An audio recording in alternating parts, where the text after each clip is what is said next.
La deuxième assemblée de formation et conférence du district 9103 du Rotary International, ouvert le mardi 8 avril 2025 au Bénin, s'est achevée le samedi 12 avril dernier à l'hôtel Gordon Tulip de Cotonou. Après la formation des présidents élus de club, présidents de commission pays, présidents de commission de district ainsi que des gouverneurs de district et adjoints au gouverneur, suivi de plusieurs autres activités, ce rendez-vous annuel des Rotariens s'est poursuivi à la salle rouge du Palais des Congrès de Cotonou le vendredi 11 avril 2025 par une cérémonie officielle. Il s'agit de la conférence du district, activité phare des AFCD. L'événement qui a réuni les Rotariens venus du Niger, du Togo, du Bénin et d'ailleurs a connu la présence du représentant du président du Rotary International ainsi que des ministres béninois de la Santé et du Numérique. La délégation gouvernementale félicite le Rotary International pour ses actions sociales qui répondent d'ailleurs aux priorités du gouvernement béninois. Le vieillissement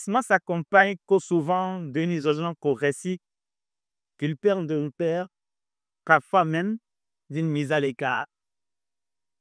Ainsi, l'augure du bon et du beau, une organisation internationale, je suis pas avec eux, qui est le Rotary International, s'y intéresse.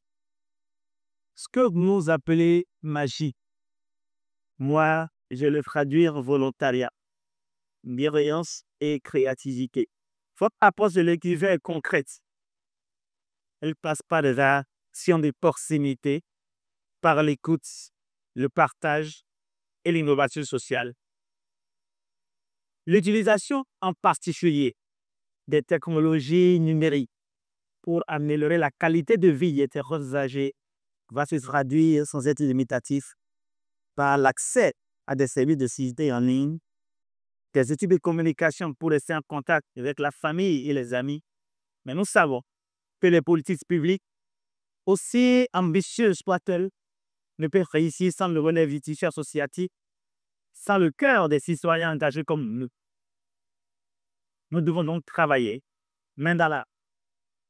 Ensemble, nous pouvons faire en sorte que chaque senior se sente utile, écouté, respecté, avec l'exploitation judicieuse du numérique devenue aujourd'hui incontournable. Aujourd'hui, vous le savez, au Bénin, depuis déjà presque 10 ans, le numérique occupe le centre ou le cœur de toutes nos démarches.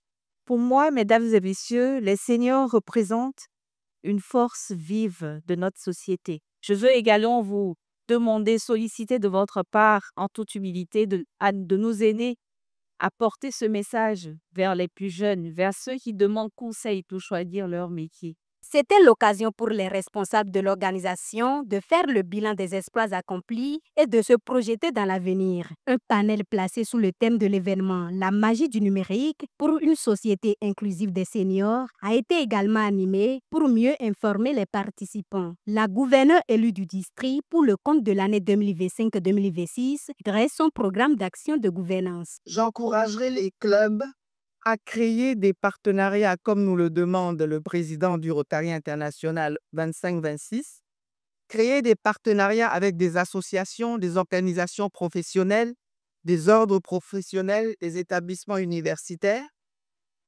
pour pouvoir parler un peu plus du Rotary, nous faire connaître, redorer notre blason si c'est nécessaire, accroître notre image, améliorer notre image et accroître notre attractivité. Alors que nous nous préparons pour cette nouvelle année rotarienne, je vous invite tous, chers amis rotariens, à vous engager pleinement, à partager vos idées pour parfaire les miennes, les compléter, les ajuster et à collaborer avec enthousiasme. C'est dans une ambiance de travail, mais aussi de camaraderie, que s'est poursuivi le déroulement des activités. Quoi de bon pour réjouir les participants? C'est ma toute première participation aux FCD du Rotary. C'est vraiment une expérience enrichissante pour moi. J'ai eu l'occasion, ces journées m'ont donné l'occasion de renforcer mes connaissances, de tisser de relations avec des belles personnes inspirantes et engagées. Donc, je quitte Cotonou avec une forte motivation. On nous a promis que ces conférences seront irrésistibles.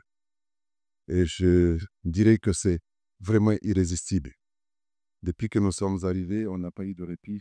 Dans la matinée du samedi 12 avril 2025, les membres du Rotary International se sont réunis pour une marche foulée anti-polio. Cette activité sportive, lancée à la place Bulgarie de Gbegame, s'est achevée par l'inauguration d'une fresque murale à l'école primaire publique de Gbegame. L'objectif de ces deux activités est de sensibiliser les populations en général et la jeunesse en particulier sur l'importance de la vaccination des enfants contre la poliomyélite. Quant aux fresques réalisées sur les murs de l'école, elles exposent des œuvres et actions du Rotary dans le cadre de la lutte contre la poliomyélite. Ce matin, nous sommes venus inaugurer le mur des fresques parce que les fresques aujourd'hui sont un patrimoine du Bénin. Et nous avons voulu nous ancrer également dans ce patrimoine en passant un message aux plus jeunes. La fresque que nous avons représentée montre un peu les valeurs et les causes prioritaires du Rotary International. Et à travers ce message, nous espérons que les jeunes vont prendre de quoi pouvoir forger leur réussite sociale et professionnelle. La marche polio, c'est pour montrer l'engagement du Rotary International depuis plus de 30 ans dans la lutte contre la poliomyélite. Cette assemblée de formation et conférence du district 9103 du Rotary International s'est achevée au soir du samedi 12 avril avec une soirée gala dénommée les Nuits des Étoiles. C'était un moment festif et de reconnaissance de mérite pour clôturer en beauté les AFCD Cotonou 2025. À cette occasion, plusieurs membres de l'organisation ont été distingués pour leur engagement. Les participants ont également eu droit à des prestations artistiques. Notons que la prochaine assemblée de formation et conférence du district 9103 du Rotary International est prévue pour avril 2026 à Lomé.